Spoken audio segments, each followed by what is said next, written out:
ఇదేమిటయ్యా, నిన్ననే కదా ఇదంతా శుభ్రం చేసి పూజలు చేసి వెళ్ళావు. అరే, అంతలోనే ఇంత చెత్త పెరిగిపోయిందేంటి? తప్పదు, ఈ రోజు నుంచి మనమే నడుం బిగించి శుభ్రం చేద్దాం. మన తల్లికి మనమే సేవలు చేయగలగడం మన అదృష్టం. అమ్మా, మా ఊళ్ళమ్మ తల్లి, ఏదో కారణం లేకుండా నువ్వు మా ఊరు రాలేదు. ఆ దేవరహస్యం తెలుసుకోవడం మాలాంటి అల్పులకు సాధ్యం కాదు తల్లి. ఏది యావైనా నీ చల్లని చూపులతో ఈ ప్రాంతం అంతా సుభిక్షంగా ఉండాలి తల్లి. నిన్ను భక్తిగా కొలుచుకుంటాం. అప్పనా, వెంకన్న, మనం ఇంకా తల్లికి ఏదో లోడ్ చేస్తున్నామయ్యా. ముందు సరైన పూజారిని నియమించాలి. ఆ ప్రయత్నం చేద్దాం. అవునవును, పదండి. అమ్మా తల్లి, మా కులపోళ్ళకి నువ్విచ్చిన గొప్ప వరం, నిత్యం నిన్ను కొలుసుకునే భాగ్యం. ఇది నా బాధ్యతగా భక్తిగా స్వీకారం చేస్తాను.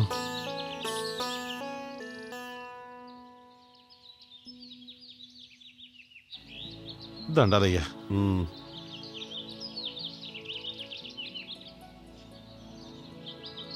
అమ్మా తల్లి, నీ పూజారిని నీవే ఎన్నుకున్నావా? ఇక మేము నిశ్చింతగా ఉండొచ్చు.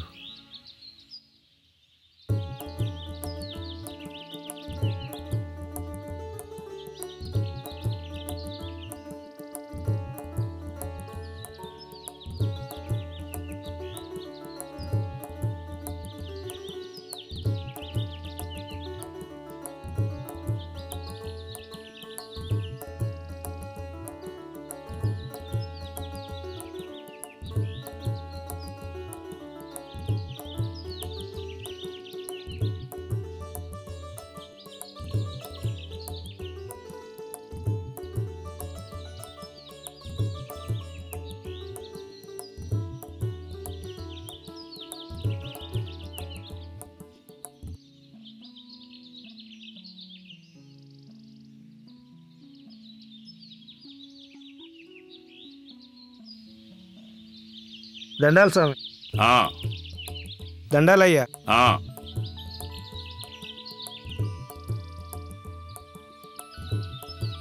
దండాలు స్వామి. దండాలయ్యా. ఇంకా ఆలస్యం చేయకూడదు. మన ఊరు కోసం వెలిసిన ఆ తల్లికి ఏ లోటు రానివ్వకూడదు. అలాగే రోజు రోజుకి భక్తుల తాకిడి కూడా పెరిగిపోతుంది. అందుకే మనమందరం చేయి కలిపి అమ్మవారి గుడి కట్టిద్దాం. అంతేకాదు, భక్తులకి సకల సదుపాయాలు కల్పిద్దాం. మంచి ఆలోచన, అలాగే చేద్దాం అయ్య గారు.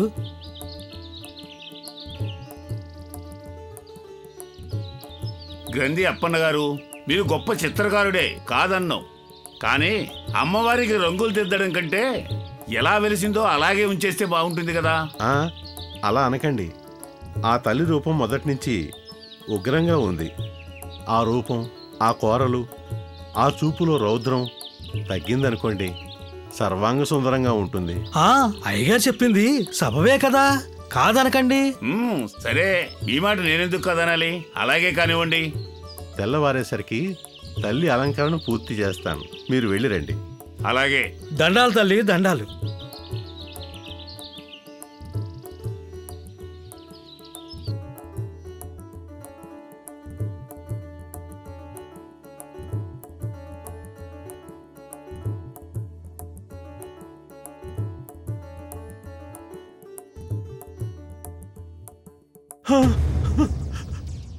అమ్మా, అయ్యో అయ్యో, ఎంత పెద్ద పొరపాటు జరిగిపోయింది. సాక్షాత్తు అమ్మవారి కొలువై మాకు రక్షణగా నిలిచిందే. అటువంటి తల్లికి నేను అపచారం చేశానే. నా పాదంతో అమ్మవారిని తాకేనే. లేదు లేదు, నా పాపానికి నిష్కృతి లేదు. నా పాపానికి నిష్కృతి లేదు. నాయనా, ఇందులో నీ తప్పిదము ఏమీయునూ లేదు, విచారింపకము. లేదు తల్లి, లేదు. తెలిసి చేసినా తెలియక చేసినా అపచారం అపచారమే. దీనికి నిష్కృతి నా ప్రాయోపవేశమే. నా ప్రాయోపవేశమే. నా ప్రాయోపవేశమే. అబ్బా, వీడి గురించి మనం ఎంతసేపు ఎదురు చూడాలరా?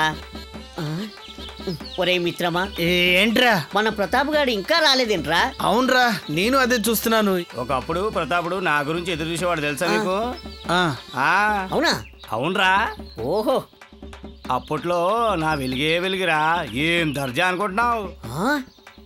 ఏంటి నమ్మట్లేదా? మా తాతయ్యకి 1000 గుర్రాలుండేవి. మా నాయన కష్టపడి 100కు తెచ్చాడు. మరి మా తాత 100 మంది ఆడవాళ్ళని ఎడంచేత్తో ఆడించేసేవాడు. కాళ్ళు చేతులే వాడేవాడా? చెప్పేదేనరా బాబు, మా బా బా బా.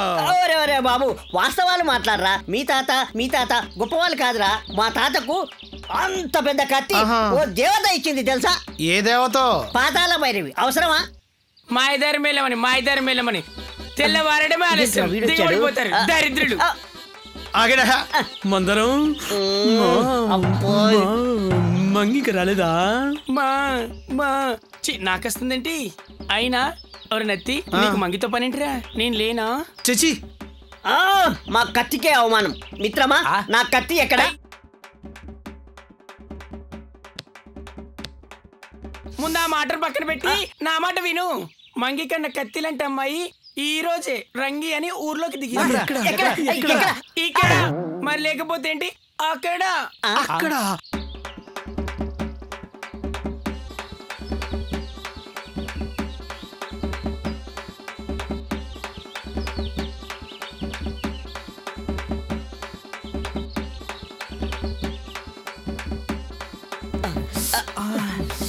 మిత్రమా,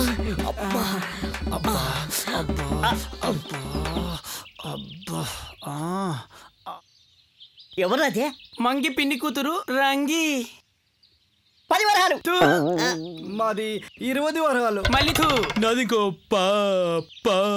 10. అయ్యో ఏం కాదు. మాటలు కట్టి పెట్టి ముందు రొక్కం తీయండి. ముందు దాని ముగ్గులోకి దించు, ఆ తర్వాతే కాసుల వ్యవహారం. అది చూస్తాగా.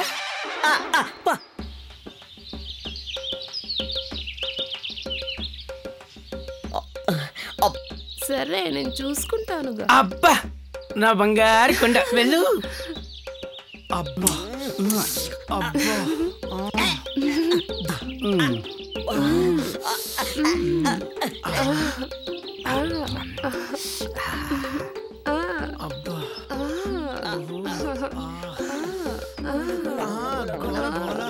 ఇది గోల కాదురా, గుల. ఎంతమా మరి నాకు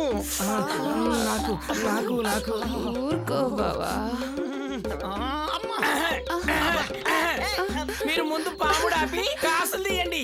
ఏదేం కొనాలంటే దాన్ని మొత్తం చూడాలి కదా. చూడాలి. అలాగే దీని వాస్తులు చూశాకే కాసులు. బావలు, నా వాస్తులు చూపిస్తాను గాని మీ ఆస్తులు రాసిస్తారా? అలాగే. ఏమే పేరు వీళ్ళు?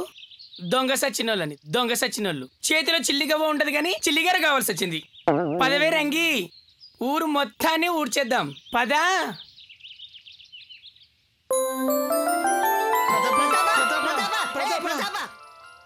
ఏమైందిరా? పిల్ల ఎక్కడా? రంగిరా, ఇంకా రంగుల సీతకొక చిలక. చెప్పరా. రంగుల రంగవల్లిరా. ఇంకా 2 కళ్ళు చాలట్లేదురా. రంగి. ఒరే నీ అబ్బా, రంగా బొంగ మన ఆస్తులు మొత్తం గుంజుకుంటానంటుందిరా నా కత్తి. ఆస్తులా ఏమైనా? పదండి.